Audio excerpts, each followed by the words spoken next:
Hello, and welcome back to Baron's New Vegas Gun Guides. And this time, we're covering the last of the 5.56mm firing platforms and the biggest. It is obviously, of course, the light machine gun.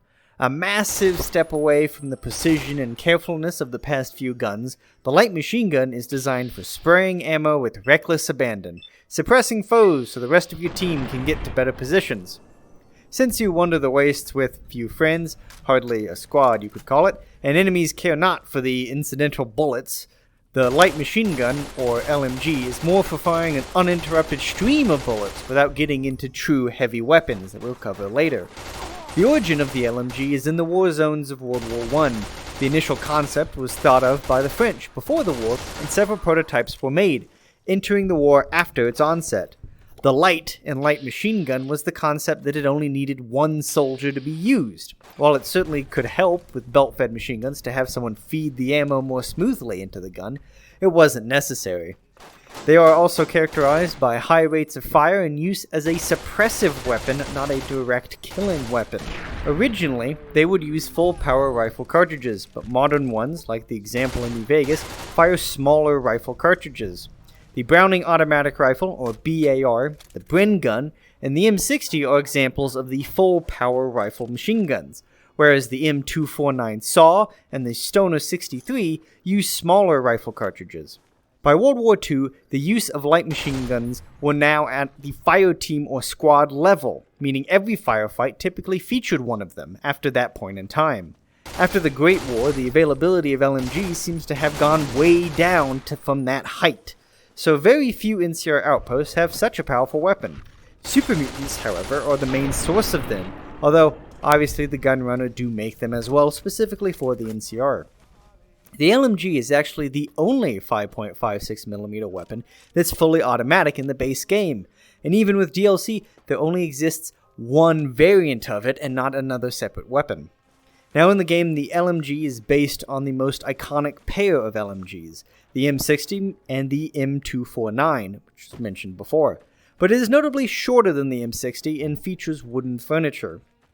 The longevity is similar to the M249, which has nearly 40 years of service, as of this video, and is still going strong, which means the LMG used in the Great War probably was also most likely going to serve as long as Fallout 1.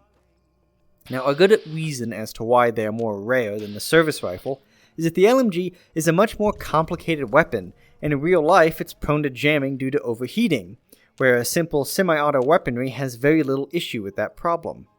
Now, where does the LMG sit in terms of damage? It actually sits right in the middle between the service rifle and the marksman's carbine, at 21 damage.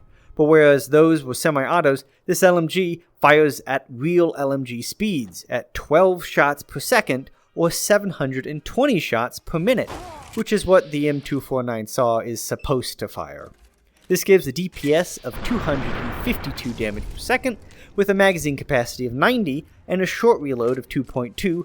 Due to its nature of using a box magazine, this gives it a great sustained DPS of 195.5. Now, even though it's firing super fast, due to the courier holding it onto it with two hands, it actually has a respectable spread at 1.5, which is less than some SMGs before it, which means at least some of the bullets will arrive on target. Now for VATS, it fires a mighty 5 shots at only 18 AP, which is a great efficiency of 5.8, making it excellent for those using VATS as their main way of hitting enemies. As an automatic weapon, it has a subpar crit chance, but that's the norm. The full percentage spread across each shot is how it's calculated. Each shot only has a 0.06 times multiplier. So if semi-auto, the LMG has less than a 1 times multiplier over the entire thing. With a crit damage of 21, there's nothing too exciting for crit builds, but I wouldn't say that's surprising for an automatic weapon. Now, onto its accuracy in terms of iron sights. It's almost a moon rising over a mountain if you can think of it like that. The rear sight is bounded by 2 stamped pieces and narrows to a post sight at the top. The foresight is just half a ring, a crescent looking up. The foresight doesn't represent or help anything, leaving you with an obscuring post sight, but with a weapon like this, it's not a big issue. Now, how much does it cost to own this rapid-firing lead hose, I hear you ask from the campfire? Well, it's actually the same price as the Marksman Carbine, at 5,200 caps, which again puts it almost 10 times more expensive than a service rifle. But unlike the Marksman Carbine, this weapon does have a weapon mod, the Light MG Expanded Drums. At a hefty 3,200 caps, this mod is 62% the cost of the original weapon, and raises the considerable magazine capacity from 90 to 200, putting it next to the heavy weapons in terms of ammo capacity.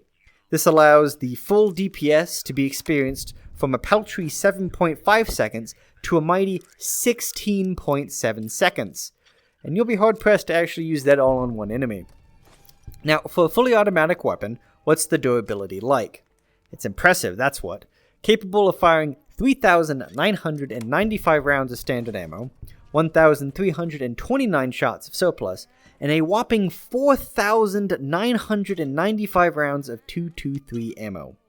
The most of any 5.56mm weapon, making it the most efficient place for repair kits in the category. In terms of firing time, this equates to 333 seconds, or around 5.5 minutes of continuous firing before the gun is destroyed from full condition. That's with standard ammo. 116 seconds, or less than 2 minutes with surplus ammo, and 416 seconds, or just about 7 minutes, with 223 ammo. All of these times are far greater than the machine guns in real life could survive, as the heat from firing that fast warps and distorts the barrel far more quickly. Now, with this high of a durability and fire rate, you're going to go through a lot of ammo. Now, as we've said before, the standard ammo is only 2 caps per round, with the hollow point round being twice the cost at 4 caps per round, with a hefty 75% more damage, but increases enemy DT by 3 times, making it very unsuitable against Deathclaws and Super Mutants, but perfect for Ghouls, Night Stalkers, Cazadors, and typically most infantry. The AP variant also costs 4 caps, and it reduces enemy DT by 15, and it reduces damage by 5%. Using this ammo, which is expensive, lets the light machine gun stand proud against any enemy in the game, tearing holes into them until they are more empty space than flesh. The 223 ammo is only 1 cap per round, reducing durability loss by 20% and damage by 10%, which is actually a very competitive ammo. Then there's the damaging and quite deadly surplus ammo. At only 100 caps for a box of 250, it increases damage by 15% and wear to 300%. The increased durability of the LMG means that it hurts less, with surplus ammo actually only costing 3.9 caps in durability, while the standard one is about 1.3 caps per shot, and surplus is a paltry 1 cap per shot. If you need to feed the LMG surplus ammo, it is one of the few viable 5.56mm weapons, as at over 1,000 rounds, it will still last quite a while. Now onto the requirements of this gun. It should be noted that it appears as one of the 2 guns in the icon for the perk Weapon Handling, which reduces the strength requirements for weapons by 2. It needs a gun skill of 10 to use, and a tremendous strength of 8, making it really for the supremely gifted or power-armored gunslingers. Something that carries over to the NCR, who only issue it to their own power-armored soldiers. Weighing at 15 pounds, it's heavy, but if you can wield it, the weight is no issue. In hardcore, keeping it fed will end up weighing more. A full 200-round box magazine weighs a dense 5.2 pounds. The light machine gun lacks a unique variant, which is quite a shame. Despite its simple name and generic look, it fits a powerful niche that is without almost any competition from any other gun in the base game, without dipping into those true heavy weapons. Now, while the light machine gun is rare, it is much more common than, say, the Marksman Carbine, given its status as a favorite of the Super Mutants. One can be found in the dangerous Quarry Junction, hidden in the Matriarch's Den next to some eggs and some ammo. This example is in good shape and makes for a quick grab if you use a stealth boy or 2. NCR heavy troopers can carry them, but they don't usually respawn, so for a larger supply, Super Mutant Masters and Nightkin Masters carry them from time to time, with the respawning ones near the Devil's Throat making a great source for them, as one of them carries one with some frequency Otherwise, it can be bought from the Vindertron and Knight Torres in Hidden Valley. The light machine gun is a fearsome weapon, completely detached from the long line of careful shooting weapons we've touched on so far. It eschews all of that for more bullets downrange. While I could hardly say it's a favorite among players, it holds a special place in my heart as being a weapon I used a lot on my first playthrough. The game, however, lacks the enemy density to really get the most out of this gun, but it still lets you plug away at enemies until someone dies, as its magazine, especially the big one, will rarely ever run dry in a fight.